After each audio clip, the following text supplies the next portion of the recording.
Le chapitre sur les glucides est divisé en deux parties. Une partie théorique, où nous étudierons la définition, les sources, la répartition et l'index glycémique, et une deuxième partie pratique, où nous poserons des questions sur la nutrition. Les glucides, ou sucres ou hydrates de carbone, font partie des macronutriments. Les glucides sont là pour apporter l'énergie à l'organisme. 1 g de glucides libère 4 kcal. Parmi les glucides, nous retrouvons les monosaccharides, qui sont des sucres simples, tels que le glucose, le fructose ou le galactose, les disaccharides, des sucres doubles, comme le saccharose, et les polysaccharides, qui sont des polymères de glucose, comme l'amidon ou le glycogène.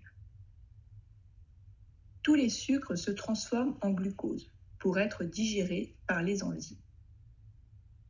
Il existe deux familles de glucides, les glucides complexes et les glucides simples. Les glucides complexes regroupent les féculents, pâtes, riz, semoule, le pain et ses dérivés, les céréales telles que l'orge, le millet, le sarrasin, les tubercules comme la pomme de terre, le manioc, et les légumineuses, les lentilles, pois chiches, haricots secs. Leur rôle est d'apporter une énergie de longue durée et ont une digestion lente. Ils sont indispensables dans notre alimentation. Les glucides simples regroupent les produits sucrés, tels que le sucre, la confiture, le miel, le chocolat, les fruits et légumes, les boissons sucrées, les sodas, jus de fruits. Leur rôle est d'apporter une énergie rapide. Pour les produits sucrés, on parle de pouvoir sucrant. Cela définit le goût plus ou moins sucré d'un aliment par rapport au saccharose. Il peut être intéressant d'utiliser les édulcorants à la place des produits sucrés, car certains auront le même pouvoir sucrant sans l'apport de calories. Par exemple, l'aspartame à la place du saccharose. Selon les recommandations officielles, dans notre alimentation journalière, il est recommandé de consommer 50% de glucides, soit environ 200 à 250 grammes. Ils doivent être répartis avec une portion de pain ou féculent à chaque repas et 5 portions de fruits et légumes apportés sur l'ensemble de la journée. Ces apports sont facilement couverts par notre alimentation quotidienne, car si nous consommons 200 ml de lait, qui apporte 10 g de glucides, de yaourt nature, qui apporte 10 g de glucides, 2 portions de fruits, qui apportent 40 g de glucides, 250 g de féculents cuits, qui apportent 50 g de glucides, et 180 g de pain, qui apportent 90 g de glucides, nous arrivons aux 200 g de glucides recommandés par jour. Il n'y a donc pas ou peu de place aux produits sucrés et boissons sucrées dans notre alimentation quotidienne. Ou IG est la teneur en sucre d'un aliment. Il correspond au taux de glucose qui est apporté dans le sang et donc à l'insuline. Il peut être utile d'utiliser les index glycémiques des aliments chez les personnes diabétiques qui doivent surveiller leur glycémie. Il y a 3 catégories de classement de l'index glycémique. Un indice glycémique élevé, qui sera supérieur à 60, un indice glycémique moyen, qui sera entre 40 et 60, et un indice glycémique bas, qui sera inférieur à 40. Il est bon de savoir que plus l'IG est élevé, plus la glycémie augmente. Plus les produits sont transformés et industriels, plus l'IG est élevé. Plus les fibres ou les protéines sont présentes dans un aliment, plus l'IG sera bas.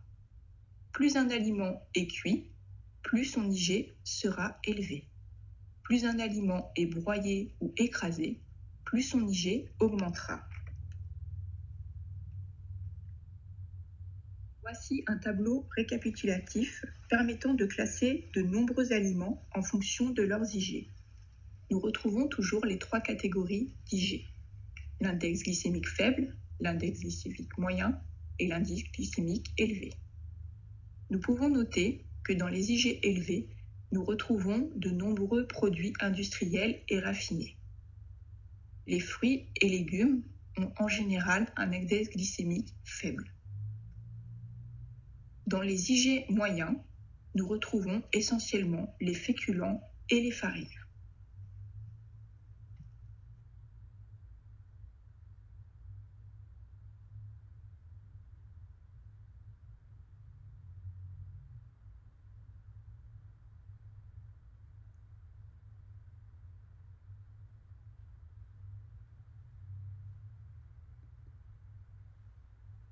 Ce qu'il faut retenir des glucides. Ils ont un rôle énergétique. 1 g de glucides libère 4 kcal. Ils doivent être apportés à raison de 50% de la ration journalière.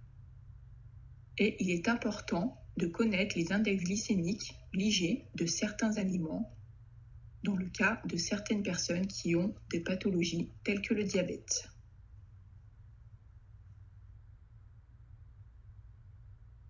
Passons aux questions pratiques sur la nutrition.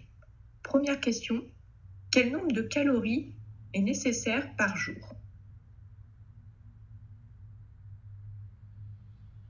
Le nombre de calories nécessaires à notre organisme varie en fonction du sexe, de l'âge et de notre activité physique. Pour une femme entre 18 et 40 ans qui est sédentaire, elle aura besoin de 2000 calories par jour.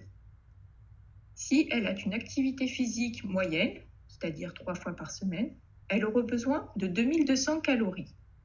Et avec une activité physique quotidienne, 2500 calories. Pour une femme après 40 ans, les besoins diminuent. Si elle est sédentaire, elle aura besoin de 1800 calories. Si elle a une activité physique moyenne, 2000 calories. Et une activité physique quotidienne, un besoin de 2300 calories. Pour un homme entre 18 et 40 ans, s'il était sédentaire, il aura besoin de 2300 calories, avec une activité physique moyenne 2600 calories et une activité physique quotidienne 3200 calories.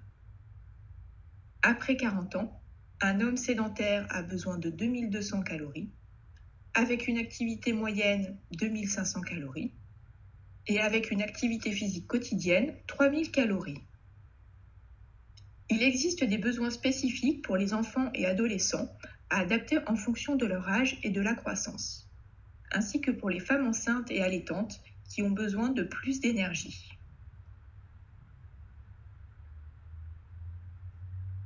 La deuxième question que nous pouvons nous poser est: le sucre ajouté fait-il grossir? On appelle sucre ajouté le sucre qui va être ajouté lors de la fabrication d'aliments ou de boissons industrielles, tout comme le sucre que l'on ajoute à la maison dans nos aliments. Le sucre ajouté est un sucre simple, qui n'est pas nécessaire à notre organisme. Il n'est pas recommandé de consommer trop de sucre car cela augmente notre apport en calories et peut engendrer une prise de poids, mais aussi des problèmes cardiovasculaires, du diabète, des caries et une augmentation du taux de triglycérides. Le sucre ajouté reste un plaisir qu'il faut apprendre à consommer en petite quantité pour que celui-ci n'entraîne pas une prise de poids.